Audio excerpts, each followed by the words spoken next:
On certain beaches along the southern coast of Java, locals will warn you not to wear green, not because it clashes with the sand, not because of superstition alone, but because the sea is watching.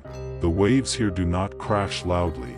They breathe, slow, steady, patient, and many believe that beneath those dark waters lives a queen who does not forgive mistakes. Her name is Nyi Roro Kidul.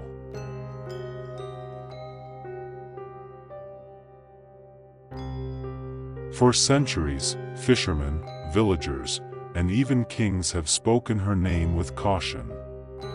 She is not a monster in the way the world imagines monsters. She does not roar or reveal herself easily. She waits. And when the ocean takes someone without warning, people here do not ask if she was responsible, only why she chose them.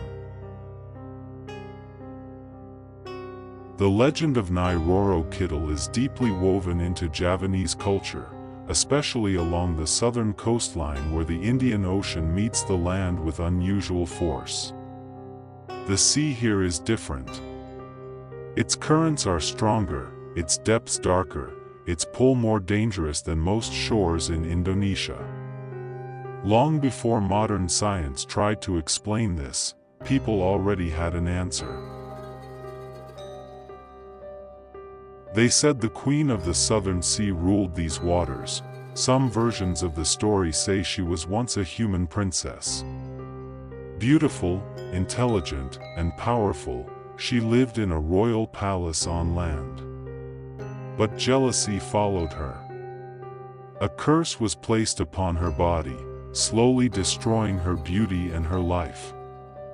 In despair, she fled the palace and walked south, toward the sea, believing she had nothing left to lose. When she entered the ocean, something changed. The sickness vanished, her body was restored, and the sea accepted her as its ruler. From that moment on, she was no longer bound to the world of humans. She became something else, immortal, commanding the tides, ruling an unseen kingdom beneath the waves. A kingdom said to be filled with spirits, lost souls, and those who were taken by the sea and never returned. But Nyi Roro Kidul is not only feared. She is respected. Javanese kings, especially those of Yogyakarta, are believed to have a spiritual bond with her. Some say she is their unseen queen, their supernatural ally, protecting the land as long as balance is maintained between the palace and the sea. Rituals are still performed to honor her, offerings carried to the shore, prayers whispered into the wind, silence observed as waves pull back into the darkness.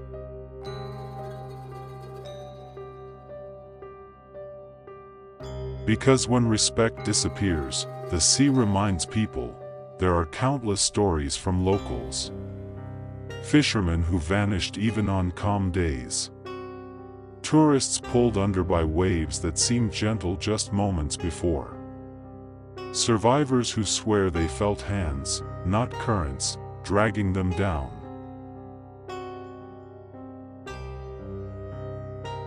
And then there is the warning about green clothing.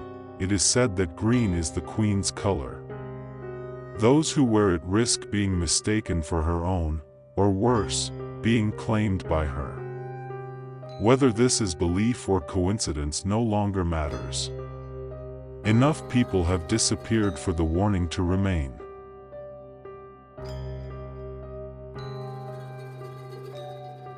Some who claim to have seen her describe a woman of impossible beauty standing at the edge of the waves, her hair moving as if underwater even on dry sand.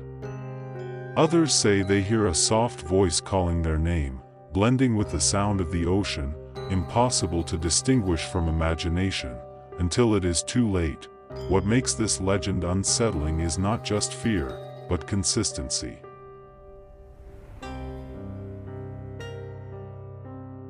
Modern times have not erased her presence. Hotels line the coast now. Cameras face the ocean. Tourists laugh, swim, and take photos where offerings were once placed. And yet, every year, people still disappear. The locals do not celebrate when this happens. They lower their voices. They say the queen has taken another. That something was owed.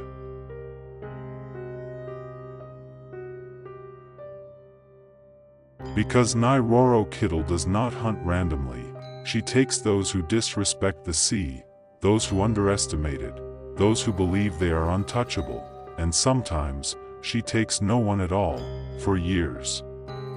Letting people forget. Letting confidence grow. Letting silence feel safe, until the water moves differently.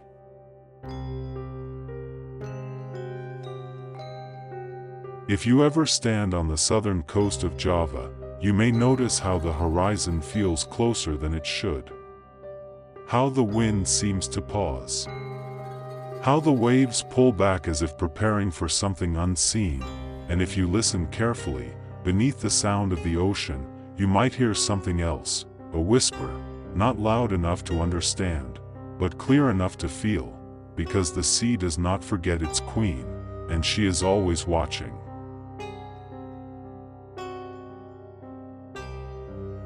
Some stories are meant to be remembered, others are meant to be avoided. If you enjoyed this story, you can support the channel by liking and subscribing. New stories are coming soon.